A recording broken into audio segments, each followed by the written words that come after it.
CAG की report एक संवैधानिक व्यवस्था है।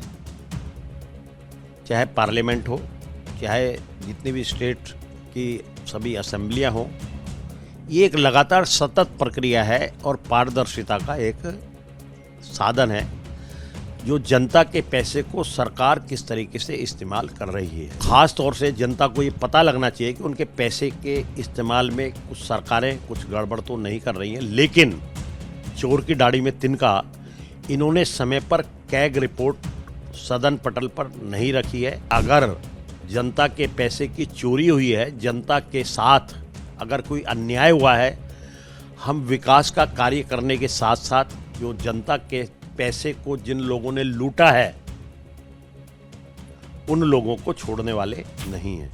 हमारे साथ बात करने के लिए बीजेपी के विधायक ओम प्रकाश शर्मा, उन्हीं से बात करते हैं और जानते हैं क्या कुछ कहेंगे। विश्वास नगर की जनता ने यहाँ पर चौथी बार विश्वास जताया, क्या कहेंगे? भारतीय जनता पार्टी के कार्यकर्ता और भारतीय जनता पार्टी के समर्थक वर्ग के आशीर्वाद से लगातार चौथी बार भारतीय जनता पार्टी इस क्षेत्र से जीती है और इस क्षेत्र में केजरीवाल की एंट्री नहीं हो पाई। इसके लिए सभी का बहुत बहुत हार्दिक धन्यवाद। सर, आप कह रहे हैं कि केजरीवाल की एंट्री नहीं हो पाई, लेकिन आप लोग लगातार जिस तरीके से कह रहे थे कि भ्रष्टाचार किया है, कैग रिपोर्ट की बात कर रहे थे, तो अब कैग रिपोर्ट आ गई तो क्या जिस तरीके से जो बात आप कह रहे थे कि वो बात हो पाएगा या रिपोर्ट तक वो सीमित रहेगी? देखिए, अभी तो कैग की 2 रिपोर्ट आई हैं और उनसे समझ में आ रही हैं चीज़ें। कैग की जो रिपोर्ट है, कंट्रोलर ऑडिटर जनरल की सीमाएं हैं, उन्होंने अपनी जो रिसर्च है उसमें बताया है क्या क्या अनियमितताएं हुई हैं। कैबिनेट और गवर्नर की बगैर जानकारी में लाए उन्होंने बहुत सी चीज़ों को लागू किया जो कि असंवैधानिक हैं। इसके अलावा कमीशन बढ़ाने से लेके अनेक चीज़ें, जैसे कि आबकारी नीति में उन्होंने किया, उससे जो 2000 करोड़ रुपए से ऊपर का जो हानि दिल्ली सरकार को हुई। लेकिन ये कैग रिपोर्ट केवल यहाँ तक नहीं है, 5 से 12 करने पर जो 7% का जो फ़र्क आया, उसमें 6% का किकबैक जो आया, अगर हम उस राशि को भी जोड़ लें तो ये 2000 से 20,000 करोड़ का घोटाला है। और ना केवल घोटाला है बल्कि आबकारी नीति में ये स्पष्ट रूप से लिखा हुआ है कि शराब के ठेके, मंदिर, मस्जिद, गुरुद्वारा, इस प्रकार की संस्थाएं और ख़ास तौर से EWS, जहाँ वीकर सेक्शन के लोग रहते हैं, जे क्लस्टर, वहाँ शराब के ठेके ना खोले जाएं। उनकी आर्थिक स्थिति ठीक नहीं है। यदि उनको शराब पीने के लिए प्रोत्साहित किया जाएगा, उससे समाज का जो विघटन है वो होगा और पारिवारिक संरचना में कहीं ना कहीं चीज़ें गड़बड़ होंगी। लेकिन उन्होंने इन सब चीज़ों को दरकिनार करते हुए इस तरह के ठेके खोले जिससे कि जो जे क्लस्टर या इकोनॉमिक वीकर सेक्शन में शराब पीने के लिए प्रोत्साहित किया, एक के ऊपर एक उनको यानी कि बहुत सस्ते दामों पर शराब देकर शराब पीने का आदी बनाया। और आदी बनाने की वजह से दिल्ली के लाखों गरीब लोगों को, ख़ास तौर से उनके फेफड़े और उनकी किडनियां ख़राब हो गई और आज वो लोग और उनके परिवार के लोग हॉस्पिटल में दर मारे फिर रहे हैं। ये पाप कार्य है केजरीवाल जी ने किया है। इसके आर्थिक, सामाजिक दोनों तरीके से उन्होंने दिल्ली में जो पाप किया है, वो पाप उसको क्षमा नहीं किया जा सकता। आप कह रहे हैं जो पाप किया उसको क्षमा नहीं किया जा सकता, लेकिन वो कह रहे हैं कि इस रिपोर्ट से कुछ होने वाला नहीं है, ये काम करेंगे नहीं, इसी तरीके से आरोप लगाते रहेंगे, जनता के साथ धोखा हो गया। देखिए, हम कैग की रिपोर्ट एक संवैधानिक व्यवस्था है। चाहे पार्लियामेंट हो, चाहे जितनी भी स्टेट की सभी असेंबलियां हों, ये एक लगातार सतत प्रक्रिया है और पारदर्शिता का एक साधन है जो जनता के पैसे को सरकार किस तरीके से इस्तेमाल कर रही है। और ये जनता की एक ख़ास तौर से जनता को ये पता लगना चाहिए कि उनके पैसे के इस्तेमाल में कुछ सरकारें कुछ गड़बड़ तो नहीं कर रही हैं, लेकिन चोर की दाढ़ी में तिनका, इन्होंने समय पर कैग रिपोर्ट सदन पटल पर नहीं रखी है और हम बार बार इसकी डिमांड करते रहे, और ना केवल डिमांड करते रहे बल्कि इसके लिए हम हाई कोर्ट भी गए, सदन में भी हमने उठाया, सदन के बाहर भी हमने ये मुद्दा उठाया। तो सवाल ये है, अगर जनता के पैसे की चोरी हुई है, जनता के साथ अगर कोई अन्याय हुआ है, हम विकास का कार्य करने के साथ साथ जो जनता के पैसे को जिन लोगों ने लूटा है उन लोगों को छोड़ने वाले नहीं हैं। अब कह रहे हैं जनता के पैसे के जिन्होंने लूटा है, लेकिन वो आपको एक बात याद दिला रहे हैं, आपने महिलाओं को लेकर सम्मान निधि की बात की थी 2500 रुपये, और कह रहे हैं कि पहले कैबिनेट का भी आपने बात किया था, पहले कैबिनेट भी हो गई, लेकिन जनता वो महिलाएं इंतजार कर रही कि 2500 रुपये की घोषणा कब होगी। नहीं, लोगों के लूटने का और 2500 रुपये महिलाओं को मिलने का तो कोई तारतम्य है नहीं, तो ये तो काउंटर क्वेश्चन हो गया है। तो सवाल ये है कि जो चोर चोरी करते हुए पकड़ा जा रहा है, पहले वो अपनी बात को करे। रहा सवाल महिलाओं को देने का, तो आपने टीवी अखबार में देखा होगा, कभी भी किसी कार्य को जब सरकार करती है तो उसके लिए एक इंफ्रास्ट्रक्चर बनाने का काम किया जाता है। ऐसा नहीं कि आप मंदिर के बाहर खड़े होकर प्रसाद बांटने लगे, उसके लिए बाकायदा फार्म भरे जाएंगे, उनकी स्क्रूटनी होगी, उसमें जो एलिजिबल लोग होंगे उनको दिया जाएगा। उसके लिए बहुत जल्दी करने के बाद भी कम से कम सरकार बनने के बाद 1 महीना सामान्य बात है, 30 से 35 दिन उसमें लगने हैं, तो वो 35 दिन लगेंगे। और लोगों को देश के प्रधानमंत्री नरेंद्र भाई मोदी की एक गारंटी है, और दिल्ली सरकार और दिल्ली का एक एक एमएलए उस गारंटी को पूरा करने के लिए समयबद्ध सीमा में उस कार्य को करेगा। इसलिए इस तरह की बातें करना बेईमानी है।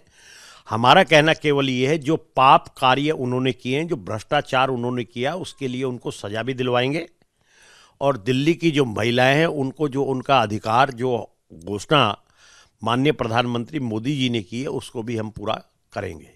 आप एक बात कह रहे हैं कि जो बातें की उसको पूरा करेंगे, वो सब ठीक है, लेकिन आप एक बात लगातार, क्योंकि आप चौथी बार जीत कर आए हैं और आपकी पीड़ा रही है, लगातार आप कहते रहे कि आपके इलाके में उस तरीके से काम नहीं हुए, चाहे मोहल्ला क्लिनिक की बात किया जाए, चाहे सीसीटीवी की बात, तो आप सदन में कई बार उठा चुके हैं। नहीं, निश्चित रूप से केजरीवाल जी एक घिनौने व्यक्तित्व के व्यक्ति हैं, एक विकृत माओवादी मानसिकता के व्यक्ति हैं। चाहे हम सदन में 3 लोग रहे हों या 8 लोग रहे हों, उन्होंने जो भी विकास कार्य पूरी दिल्ली के लिए समान रूप से होने थे, उन विकास कार्यों को भी हमारी विधानसभा में रोका। और मेरा ये केजरीवाल जी का दुर्भाग्य है या मेरा है, मुझे पता नहीं, क्योंकि 2013 से 2025 तक केजरीवाल का कोई प्रतिनिधि इस क्षेत्र के अंदर एंट्री नहीं कर पाया। तो इसलिए मेरे यहाँ पहला फेस हो, सेकंड फेस हो, ना तो कोई कैमरा लगा। बार बार मैंने 5-5, 6-6 बार सदन में भी इस मामले को उठाया, पीएमओ तक हम गए, संबंधित जितने अधिकारी हैं उनके पास भी हम गए, हमारे पास पूरा पत्र व्यवहार है, हमने उनके दबाव डाला, लेकिन उन्होंने बेशर्मी के साथ सौतेला व्यवहार करते हुए हमारे क्षेत्र को इन सब चीज़ों से वंचित रखा। रहा सवाल मोहल्ला क्लिनिक, तो मोहल्ला क्लिनिक में तो हम देखते हैं कहीं गाय लेटी हुई है, कहीं कुछ हो रहा है, तो मेरे यहाँ बने नहीं बने उसका मुझे कोई बहुत ज़्यादा दिक्कत नहीं है। लेकिन सीसीटीवी कैमरे का जहाँ तक सवाल है, सीसीटीवी कैमरे के फर्स्ट फेस पूरी दिल्ली में 70 विधानसभा में 1,40,000 कैमरों का पेमेंट भी हो चुका है, लेकिन मेरे यहाँ कैमरे नहीं लगे। तो मैं बार बार ये पूछता हूँ, वो कैमरे चोरी हुए हैं, उन कैमरों का गबन हुआ है, सरकार उनको खा गई, उनको केजरीवाल सरकार के लोगों ने खाया, केजरीवाल सरकार के मंत्रियों के घर में वो कैमरे हैं कहाँ? इसकी जांच सेंट्रल विजिलेंस कमीशन से होनी चाहिए, क्योंकि केजरीवाल के जो पार्टी के जो विधायक थे उनके यहाँ 2-2 फेस के 4-4 हज़ार कैमरे लग गए, मेरे यहाँ तो 40 कैमरे भी नहीं लगे। तो सवाल ये है, यदि मैं भी 70 में एक विधानसभा का सदस्य हूँ और ये मेरा अधिकार है कि मेरे यहाँ भी जो अनुपात है उस अनुपात में मेरे यहाँ लगने चाहिए, और वो आपने कागजों में लगा भी दिए लेकिन वो लगे नहीं, तो ये कहीं ना कहीं एक भ्रष्टाचार की इसमें बू आती है। और मुझे लगता है जब हम इसकी तह में जाएंगे तो एक बहुत बड़ा भ्रष्टाचार इसमें भी आपको मिलेगा। जब ये सवाल आपने विधानसभा में किया था तो आपके जो मंत्री मौजूद है प्रवेश वर्मा, तो उन्होंने भी आपका साथ दिया था और कहा था कि जो दोषी बख्शा नहीं जाएगा। तो उम्मीद है कि दोषियों की सजा मिलेगी या सदन तक या जुबान तक रह जाएगी? नहीं, निश्चित रूप से अब हमारी सरकार है, हम पारदर्शी सरकार लोगों को देना चाहते हैं। हम जो कुछ भी कर रहे हैं वो लोगों को पता होना चाहिए कि जनता कि जो मेहनत की कमाई से जो एक एक पैसा जो वो टैक्स देते हैं, वो टैक्स का पैसा उनके काम आ रहा है, या कहीं शराब माफिया खा रहा है, या कहीं स्कूल बनाने के कमरों के नाम पर खा रहे हैं, नकली दवाई के नाम पर खा रहे हैं, बसों के अंदर भ्रष्टाचार करने के नाम पर खा रहे हैं। तो कोई भी विधानसभा की कोई ईंट ऐसी पिछले 11-12 साल में ऐसी नहीं है जिस ईंट के नीचे केजरीवाल के भ्रष्टाचार के हस्ताक्षर ना हो। आप लोगों की जिस तरीके से सरकार आई है तो एक नई चीज जो देखने को मिल रही है और विपक्ष उस पर आरोप लगा रहा है। विपक्ष कर रहे काम नहीं करना चाहते और काम करने में विश्वास नहीं करते, नाम बदलने की राजनीति करते हैं। सबसे पहले जो इस पर शुरुआत होती है मुस्तफाबाद से, जो आपके विधायक जीत कर रहे हैं मोहन सिंह बिष्ट, उन्होंने नाम बदलने की बात कही। फिर नजफगढ़ से नीलम पहलवान ने कहा। फिर आपके RK पुरम से विधायक हैं अनिल शर्मा, उन्होंने भी नाम बदलने की मांग कर दी। तो क्या उनका विपक्ष का कहना है कि नाम बदलने की राजनीति चल रही, काम करने की नहीं? देखिए, वो उनका लोकल मुद्दा है, उनको लगता है ये बदला जाना चाहिए, तो अच्छी बात है, बदला जाना चाहिए। सवाल ये है कि जो रोटी खाएगा वो पानी नहीं पिएगा, जो पानी पिएगा रोटी नहीं खाएगा। अरे ये सब काम साइमल्टेनियसली अलग अलग चलेंगे। हम डंके की चोट पर ये कहते हैं भ्रष्टाचारियों को हम छोड़ेंगे नहीं और दिल्ली का विकास करेंगे, विकसित दिल्ली बनाएंगे। ऐसी दिल्ली बनाएंगे जिसको हर दिल्ली वाला देखकर कहे वाह दिल्ली, मेरी दिल्ली, प्यारी दिल्ली। ऐसी दिल्ली बनाने के लिए हम कटिबद्ध होकर कार्य करेंगे। और एक बात और कहते हैं ना कि जो मुगलों की निशानी वाले नाम उन्हें मिटाएंगे। ये हमें मुगलों से कोई प्रेम नहीं है, इनको प्रेम होगा तो होगा, हमें मुगलों से क्या प्रेम है। हम तो सनातनी लोग हैं। जो हमारा दिल्ली का जो इंद्रप्रस्थ है, हम तो इंद्रप्रस्थ के वारिस हैं, हम मुगलों के वारिस नहीं हैं।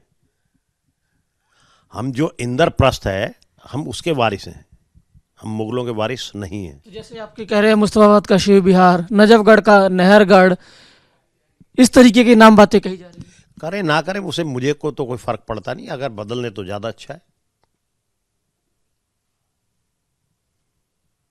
तो आप कह रहे थे लगातार जिस तरीके से आपकी जांच होगी तो आपके लोग चले जाएंगे। नहीं, जांच होगी, जो दोषी होगा वो पकड़ा जाएगा, उसमें दिक्कत क्या है। चोर की दाढ़ी में तिनका।